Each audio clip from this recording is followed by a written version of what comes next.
По иницијатива на Одборот за здрав живот во Кочани, кандидатите за градоначалник на општина Кочани пред одржувањето на престојните локални избори потпишаат декларација со која се обврзуваат дека доколку го добијат мандатот од граѓаните ќе работат на зачувување и унапредување на животната средина. На заедничкото потпишување на документот од страна на представниците на невладиниот сектор беше поздравена нивната подготвеност да работат на обезбедување на подобри услови за живење на сите, не само во општината, туку и во регионот. Идејата се изроди уште на самото раѓање на иницијативата Одбор за здрав живот во Кочани и една од работите кои ние ги зацртавме тоа беше градење мостови према институциите во општина Кочани, се со цел да постигнеме една атмосфера релаксирана меѓу граѓанскиот сектор и институциите, за да добиеме што подобри резултати при зачувување на животната средина и во другите сегменти што донесаат здрав живот на луѓето во Кочани. Така да, еве денес после може би 5-6 месеци дојде до тоа да потпишавме со двата кандидати за градоначалници, што само збори за нивната доблест и ширина дека сакаат да соработуваат во оваа област и се надеваме дека во иднина тоа ќе донесе резултати на сите. Ова е ситуација во која имаме победници на сите страни, и во невладениот сектор, и во политиката, и во народот. Така да од ова може да се изродат само добри проекти и може да се изродат само позитивни работи за нашиот град. Кандидатот за градоначалник на Кочани Николчо Илиев истакна дека обезбедувањето здрава животна средина е еден од најважните сегменти во општеството, заради што локалната самоуправа и досега преземала низа активности за ова. Обезбедени се и средства во општинскиот буџет за поддршка на иницијативите на граѓанскиот сектор и за реализација на заеднички активности. И во изминатите 4 години, односно пред предходните локални избори, ние потпишавме декларација за соработка со невладиниот сектор и сметам дека изминатите 4 години ја покажа нашата желба за соработка со граѓанскиот сектор и со невладиниот сектор и дека во сите овие 4 години, во сите нивни програми и во нивни акции, ние активно земавме учество и ги поддржувавме во сите нивни активности. Така ќе продолжи во следните 4 години, со тоа што морам да кажам на почетокот дека ние веќе имаме предвидено во буџетот 4 милиона денари кои преку невладиниот сектор ќе се пласират и односно ќе се реализират проекти кои ќе бидат од интерес на граѓаните и кистите ќе бидат реализирани преку невладиниот сектор.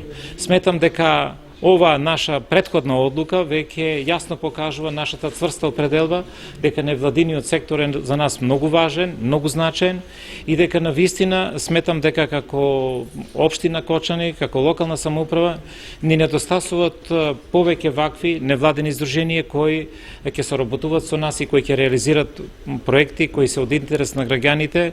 По потпишувањето на декларацијата за здрав живот во Кочани, кандидатот за градоначалник Љупчо Папазов ја напушти салата на мултикултурниот центар, поради што медиумите останааускратени да го слушнат неговиот став во врска со иницијативата за потпишување на документот, како и за заложбите за здрава животна средина.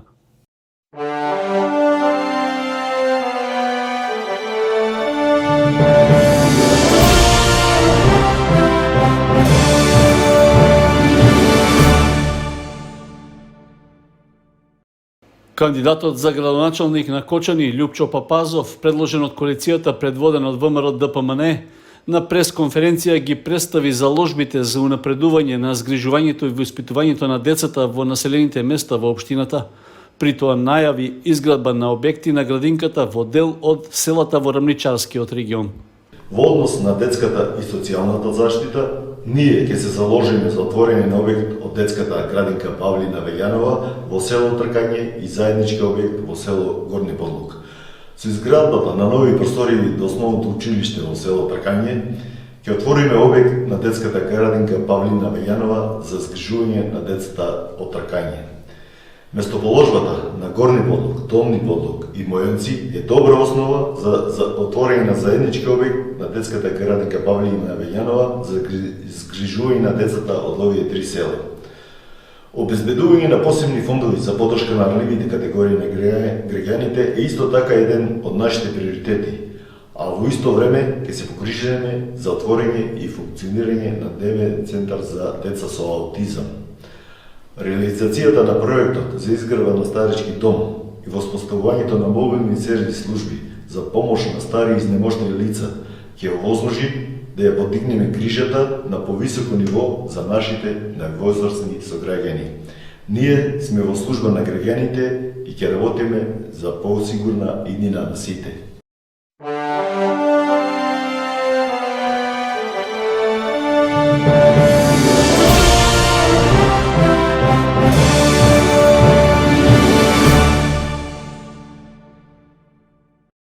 Понатамошно напредување на условите во образованието најави кандидатот за градоначалник на Кочани Никол Чуилиев, поддржан од коалицијата што ја предводи СДСМ.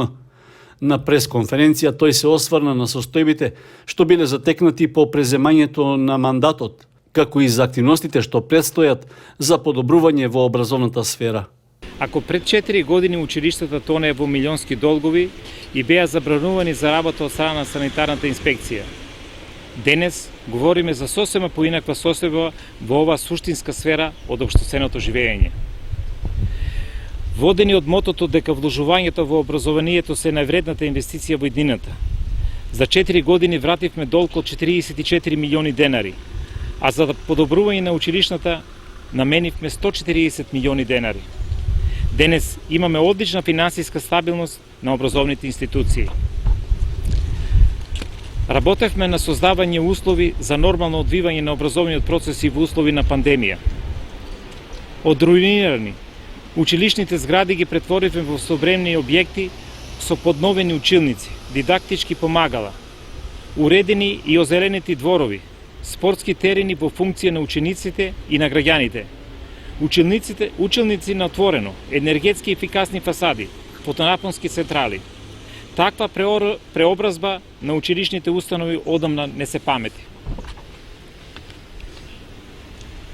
Денес во средните училишта имаме дуални паралелки според барањата на стопанството и нова насока за изучување на традиционални инструменти во музичкото училиште. Со оваа пракса ќе продолжиме и понатаму, се со цел да овозможиме нашите училишта да бидат на ниво на исполнување на задачата за која се основани, а тоа е добар образовен процес. Нашите заложби се да ги следиме потребите на учениците и на наставниците, да ги подобриме состојбите во сите централни и подрачни училишта и да испратиме порака за важната улога на наставниот кадар во воспито-образовниот процес, затоа што младите се најголемата движечка сила. Така се работи одговорно, посветено и честно. Така се мисли на иднината. Тоа му треба на Кочани, затоа продолжуваме понатаму со такво темпо и понатаму. Кочани го заслужува најдоброто.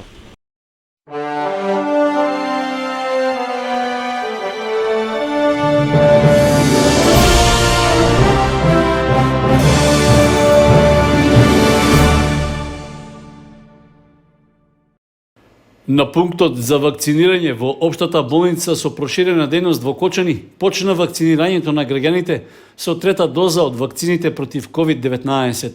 Од болницата информираа дека третата доза од вакцината можат да ја примаат сите граѓани што се изложени на ризик од зараза на своето работно место, без разлика на нивната возраст.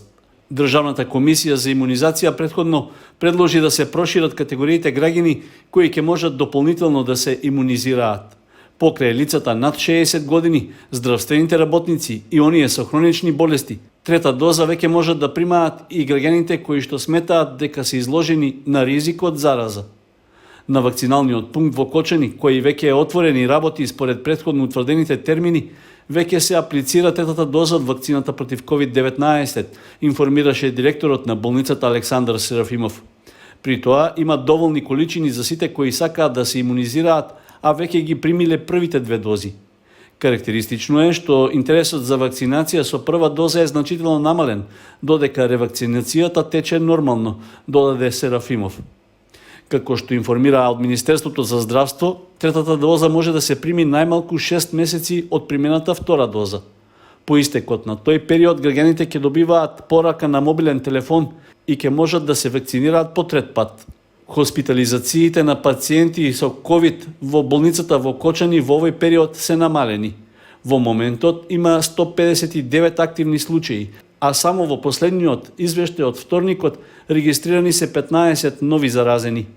Во COVID одделението во општата болница во Кочани хоспитализирани се 10 пациенти, од нив 6 мина се на кислородна потршка. Жител од Кочанско бил измамен и финансиски оштетен од страна на активен затвореник во Штипскиот затвор. Случајот бил откриен од полициските органи и против измамникот е поднесена соодветна пријава. Станува збор за компјутерска измама, во која било вклучено и трето лице.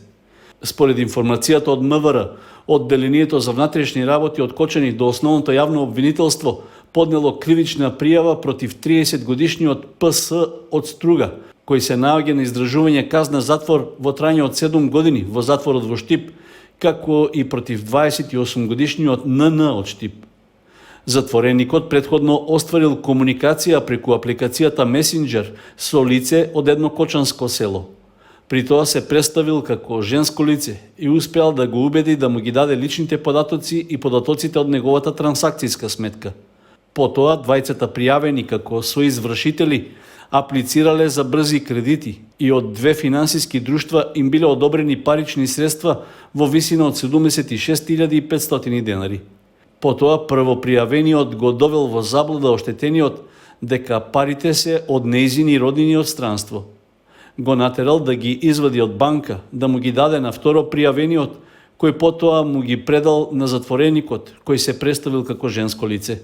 По откривањето на измамата, оштетениот го пријавил случајот, а по кривичната пријава од полицијата, случајот ќе добие и соодветна судска разврска.